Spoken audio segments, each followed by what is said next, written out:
Today is day 20 of the Imitation of Christ in a year. Today we're reading from Book 3, Chapter 35. There is no being secure from temptations in this life.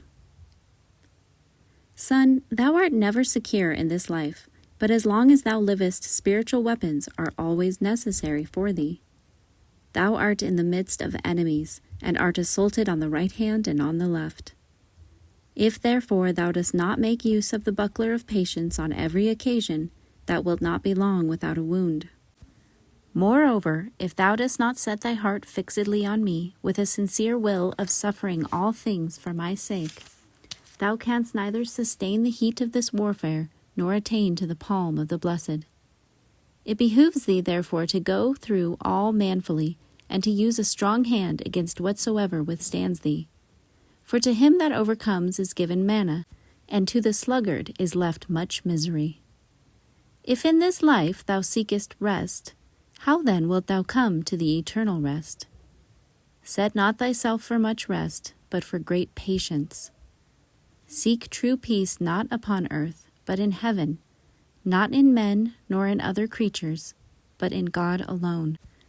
Thou must be willing, for the love of God, to suffer all things, namely labors and sorrows, temptations, vexations, anxieties, necessities, infirmities, injuries, detractions, reprehensions, humiliations, confusions, corrections, and contempts.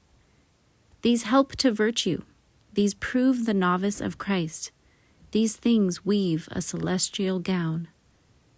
I will give thee back for this short labor a reward eternal, and for transitory confusion, glory that is infinite. Dost thou think always to have spiritual consolations when thou pleasest? My saints had not so, but they met with many troubles and various temptations and great desolations. But they patiently supported themselves in all contingencies, and confided more in God than in themselves, knowing that the sufferings of this life are not worthy to merit the glory that is to come. Wouldst thou have that immediately which others, after tears and great labors, have hardly obtained? Expect the Lord, do manfully, and be of good heart. Do not despond, do not fall off, but offer with constancy both soul and body for the glory of God. I will reward thee most abundantly. I will be with thee in all thy tribulations. Practical reflection. Prepare thy soul for temptation, says the wise man. That is, first, let not thy happiness consist in being free from suffering, but in bearing them patiently. Secondly, expose not thyself voluntarily to temptation, nor to the occasions of sin.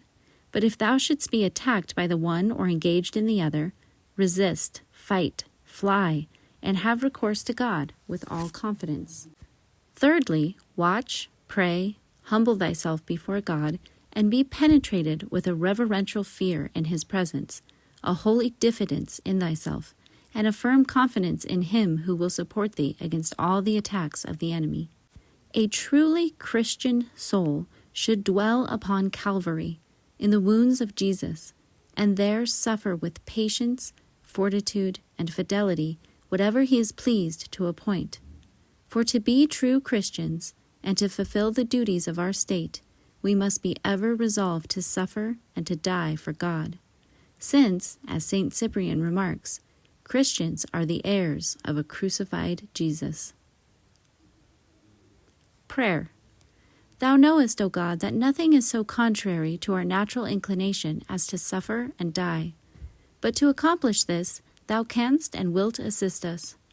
Give us therefore courage to conquer our unwillingness to suffer, and our repugnance to the discharge of our duties, and grant that neither the delight of pleasure nor the fear of pain may ever induce us to become wanting in fidelity or submission to thee. Amen.